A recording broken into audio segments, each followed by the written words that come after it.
what does the path look like to getting back to where we used to be in teaching basics, as you say, in an impartial manner and making sure that the results are all good? Is that a state is that a state issue? Is it a federal issue, or is it both? And how do we do it? Yeah, that's a $100 question. And when I reviewed the national curriculum, I actually went back over the last 40, 50 years in Australia and other places looking at curriculum development. So, number one, if it's not working, don't keep doing the same thing. So the reality is we've tried all these approaches in Australia. We've had, state approach, federal approach. We've had top-down approach. We've had community school. There's no simple answer. But if I was in charge, what I'd be doing straight away is cutting back the national curriculum to 60% of what it currently is. So I'd say to schools, you can do 60%, maybe 3 days a week, national curriculum. The other 2 days a week, you work it out at the local level with your community, with your teachers.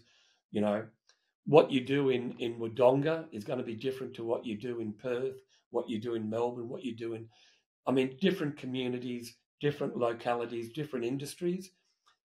So I'd cut back to 60%.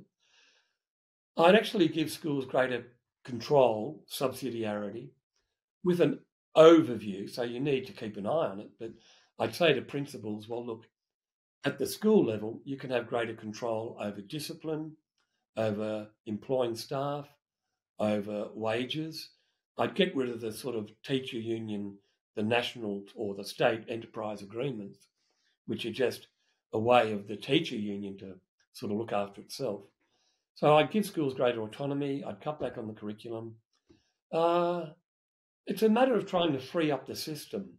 And there are a lot of good examples. They call them free schools in England or city academies. In America, they're called charter schools. Even New Zealand is starting to do it. And certainly when I look at the overseas research, what's happening is by getting rid of the bureaucracy, the red tape, because what you have to understand is schools are drowning in red tape and bureaucracy from the federal government and then the state and territory governments. So there's a lot of red tape, a lot of bureaucracy. So what I'd be doing is looking at best practice, to use the cliche, overseas, charter schools, free schools, and giving schools greater freedom and autonomy. And I'd certainly free up teacher training. So I don't believe everybody who works in a school has to do a 4-year teacher training degree, because most of them are going through and not coming out with any real ability to be effective teachers.